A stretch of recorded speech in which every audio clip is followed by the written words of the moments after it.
¿Cómo te va, Rodrigo? Buenas noches, gracias por tu tiempo y por contarnos de qué va tu libro, que es un libro que cuenta una situación que se vive a nivel mundial, algo que es ya inédito, que estemos transitando, que sea tan parejo a algo que esté sucediendo en el mundo, en este caso una tragedia.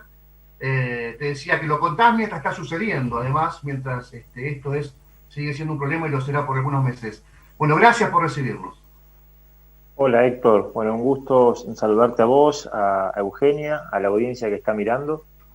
Y mientras veía las imágenes que ustedes tan bien compilaron, tan bien resumieron, es notable cómo iba pensando mientras miraba lo que ustedes emitían, en estos 9 meses cuánta cantidad de cosas nos han pasado, ¿no? Y parte de todo eso, este libro que estoy presentando, que se llama Pandemia, en estos meses, cuando veía las imágenes que mostraban de Guayaquil en Ecuador, el dolor de las familias con la gente que no podían enterrar a sus muertos, se los dejaban en la calle, cuando veíamos lo de Nueva York, bueno, es todo lo que se fue, lo que fui escribiendo en este libro, en estos meses, fui aprendiendo mucho, Héctor, y la idea es que quien lea el libro también pueda aprender lo que yo en este tiempo intenté hacer. O sea, yo en este tiempo aprendí, como todos, nos pasó seguramente, aprendimos de enfermedades, de vacunas, de sistemas de salud, de tantas cosas, y la idea era poner en un mismo material y que sea fácil de leer, que no sea un plomazo para leerlo, esto, recuperar qué pasó, lo que ustedes mostraron, algo de lo que mostraron en el video, qué pasó en Europa, qué pasó en Sudamérica, qué pasó en Norteamérica, qué pasó en Oceanía,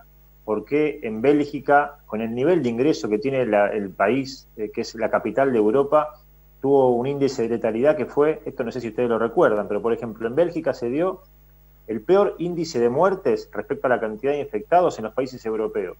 Y uno se imagina a priori por qué, si Bélgica tiene un nivel de ingreso enorme. Bueno, en el libro preguntamos y respondemos qué pasó con eso.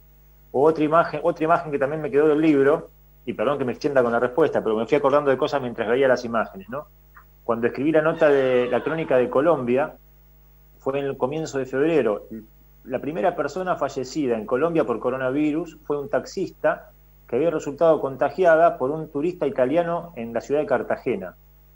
Yo me contacto en esos mismos días con una farmacéutica rosarina que estaba de vacaciones en Colombia, que casi queda atrapada por una cuarentena allá en Colombia, pudo volver por de casualidad por poquitas horas, y me contaba ella cómo cuando trascendió en los diarios, en la televisión, en los medios en Colombia, que había muerto una persona por coronavirus y que había sido un taxista contagiado por un turista, los turistas pasaron a ser persona no grata.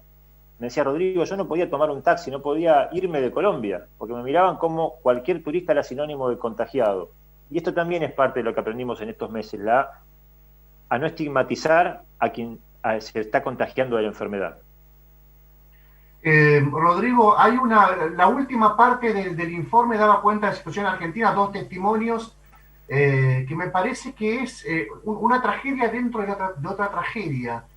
La imposibilidad, y yo estaba siguiéndote algunos posteos tuyos en Facebook principalmente, vos también creo que lo marcás en alguna opinión, la imposibilidad de, en muchos casos, despedir al ser querido, digamos, no tener ese tiempo, ese minuto, ese segundo de despedida, ¿no?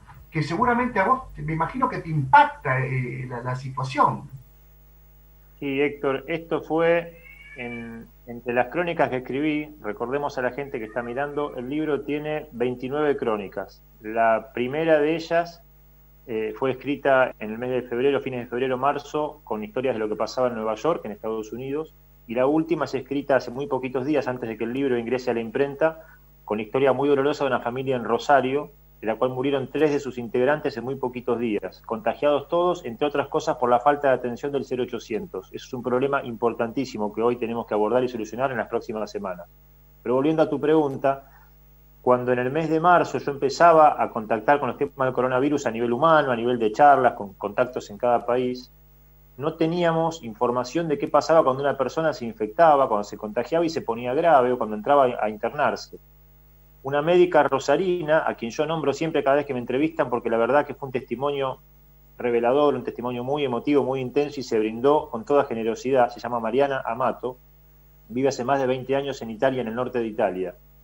Y ella, no obstante tener la responsabilidad de trabajar todos los días con los pacientes contagiados y graves en un hospital en el norte de Italia, me contaba y me iba contando cómo era el proceso de despedida de un paciente grave. Y me decía, yo ese día me quedé helado cuando me lo dijo. Me dice, Rodrigo, cuando un paciente, un abuelo, una persona que está grave, que tiene una neumonía bilateral y tiene problemas respiratorios, empieza a tomarle el cuerpo, cuando ingresa al hospital, desde ese momento no ve más a su familiar hasta que muere. Y me contaba, ese fue de hecho el título de ese artículo, de ese capítulo, cómo las ONG, las instituciones de solidaridad en el norte de Italia, le daban a los hospitales, recordemos, Héctor, estamos hablando a la distancia, en el mes de febrero, marzo, lo que ahora está pasando en Argentina, que hubo 12.000 muertes a lo largo de 6 meses y que nos duele muchísimo, en Italia pasó en 15 o 20 días. En Italia en el mes de febrero, marzo explotó, hubo 30.000 muertes en muy poquito tiempo, todos los pueblitos tenían sus hospitales abarrotados de gente que moría en los pasillos. Bueno, para despedirse de un familiar, la gente utilizaba tablets y videollamadas. Y desde el momento que dejaban a su familiar contagiado en el hospital, no volvían a verlo nunca más. Esa situación nos sigue causando sorpresa, dolor, y cuesta imaginarlo. Está en el libro contado en primera persona cuando apenas empezaba a pasar lo del virus en Italia, que también siempre cuento esto porque es interesante y revelador de cómo funciona el trabajo del personal de la salud en todo el mundo, como ha sido en estos meses. Esta médica que yo cuento y que está en el libro, Mariana Amato, me decía la dificultad cuando empezaron a tener los primeros pacientes, comienzos de entre enero y febrero en Italia, no tenían la menor idea. Eran algunos viajeros que venían de China y entonces decían qué es lo que tiene, cómo se trabaja con este paciente, qué enfermedad, cómo trabajamos la enfermedad. Y leían, buscaban la traducción en internet de manuales que habían hecho los primeros médicos en China, en Wuhan, en China, para entender cómo hacer el tratamiento con un paciente. Y de esa forma intentaban lo imposible, que era hacer sobrevivir un paciente contagiado grave con coronavirus. Rodrigo, ¿cómo estás? Buenas noches. Eugenia, ¿Cómo estás? Te consulto porque, bueno, uno va, fuimos todos aprendiendo, como vos lo decías, contabas que son todos crónicas, todos hechos reales. Yo te quiero preguntar más que nada por las sensaciones que te produjo ir recopilando todos estos relatos, que uno lo que va pensando también cuando lo ve a nivel mundial es que más allá de que las situaciones de cada país, como vos los mencionabas, hay algunos que tienen un poderío económico muchísimo mejor y uno se pregunta por qué a lo mejor los sistemas de salud también fallaron. La sensación que uno le queda, ¿no?, es de que mundialmente nos encontramos todos vulnerables ante una misma situación que todos desconocían, pero vos particularmente en esta recopilación de datos, de historias, de sensaciones, bueno, ¿qué te quedó de eso? ¿Qué emociones te afloraron durante todo este tiempo? Mira, Eugenia, en principio algo que creo que a cualquiera de quien nos está mirando en este momento le puede haber pasado en estos meses es la sensación de que estás atravesando un momento histórico, nunca vivido por ninguno de nosotros, salvo que quien nos esté mirando tenga más de 100 años, que no debe haber demasiado. La última situación parecida a esta fue la gripe española de 1918, y no había alcanzado a todo el planeta, porque en aquel momento no había un nivel de globalización como el que tenemos hoy en día, o el que teníamos hasta diciembre por lo menos, en el que había miles de vuelos todos los días que nos conectaban, en el que había información que llegaba al instante. Probablemente quienes atravesaron la gripe de 1918, quienes atravesaron epidemias o pandemias en el siglo XV o XVI, pasaba todo mucho después. Vos te enterabas que había tenido un país vecino una epidemia capaz que al año siguiente. En este momento nos fuimos enterando mientras todo pasaba. Entonces llevamos 9 meses, o poquito más, viviendo esto que es a escala global, que significó en un primer momento la novedad, si querés, de que habían suspendido los partidos de fútbol, los recitales, tenías que hacer teletrabajo, la situación económica que empezó a complicarse, y ahora estamos viéndolo en la provincia de Santa Fe y en Rosario como es en primera persona, tener un familiar, un conocido, un amigo, una persona que querés, que está internado, que está grave, que está aislado o está contagiado. Bueno, la sensación de ese momento histórico, como lo he contado en otras entrevistas que me han hecho en estos días, es que como periodista uno se debe la obligación de dejar algún registro. Si a uno le está pasando algo que es importante, que es histórico, y uno puede hacer algo con lo que uno sabe hacer, que es contar historias, utilizar la palabra. Entonces, bueno, esa fue la misión. La primera historia que se contó estuvo en Nueva York, como lo contaba hace un ratito, y de ahí fui atando, se armó una red que ni yo me hubiera imaginado cuando empecé que se iba a poder armar. Les juro, digamos, esto es así, una confesión para ustedes. Yo no me imaginaba que iba a poder escribir sobre Nueva Zelanda, sobre Australia, sobre Perú, sobre Colombia. Apenas si tenía alguna posibilidad de contactarme con gente conocida en España o en Italia, pero no me imaginé que iba a poder escribir sobre todo el mundo, que se iban a abrir puertas, contactos, y además generarse unas relaciones que permitieron desde la distancia establecer, no sé cómo explicarlo, pero en el libro, bueno, cuando lean el libro van a poder verlo, el nivel de intimidad y de confianza que hay en cada testimonio es el que yo quería lograr. Yo intento pensar esto, es cuando yo leo una entrevista, cuando leo una crónica, cuando veo un programa en televisión de alguien que me está contando un problema como este, que es tan grave, me gusta si la persona se puede abrir como si estuviéramos haciendo una charla de café.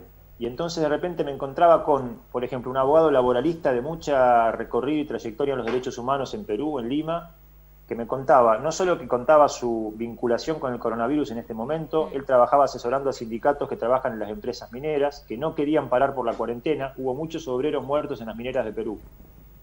Esta persona que les digo, Javier Mujica Petit, me brindaba su testimonio, me contaba cómo estaba la salud, cómo estaban los hospitales, pero lo contaba de una manera en la cual era casi como una charla de sobremesa. Lo mismo que pasaba con esta médica Rosarina u otros testimonios. Son testimonios bien directos, bien fuertes y en primera persona, y además, que es algo también que se logra, o intento que se logra en el libro, vos en el libro vas a leer historias que están contadas de lo que pasó en un continente, en el otro, en un país, y fueron pasando desde febrero de este año hasta ahora mismo.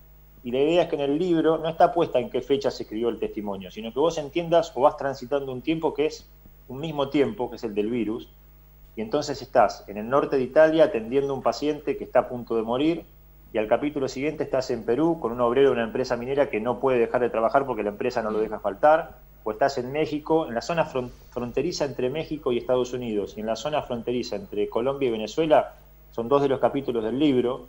En un caso, los venezolanos que volvían a su país, porque en Colombia los segregaban en la calle, mucha gente que trabajaba como vendedor ambulante en Bogotá, en Colombia, cuando empezó la pandemia les decían váyanse a su país, y transitaron más de 400 kilómetros a pie para volver a Venezuela. Aún con todas las complicaciones que hay en Venezuela, prefirieron volver a su país. Y algo parecido y doloroso también pasó en la frontera entre México y Estados Unidos. Había trabajadores en las maquiladoras, que son empresas que hacen autos, electrodomésticos para Estados Unidos, que no quisieron parar, y eso determinó un alto número de contagios. Esto contado también por gente en ese lugar. Gracias, Rodrigo. Eugen, no tenemos más que agradecerle a Rodrigo por esta primera aproximación a sus 29 crónicas contenidas en el libro Pandemia. Solamente preguntarte, Rodrigo, ¿cómo hacemos los santafesinos para hacernos del libro? Miren, hay un número de WhatsApp que si quieren lo pueden anotar, que es 3416-368-757. Van a ver que es característica de Rosario, pero no importa, porque el libro llega hasta Santa Fe. Ustedes mandan un WhatsApp a ese teléfono y a ese número dicen, quiero un libro de pandemia, y el libro se envía hasta Santa Fe. Hay una dirección que cuando manden el WhatsApp, mandamos la dirección para retirarlo, que es en La Rioja, 2482, si no recuerdo mal, pero después lo vamos a decir. 2428. 2428. Pero entonces mandás un WhatsApp al 3416-368-757 y lo encargás en la preventa con un precio más barato que se va a tener luego en librerías. Gracias, Rodrigo. Un fuerte abrazo. Gracias. A ustedes.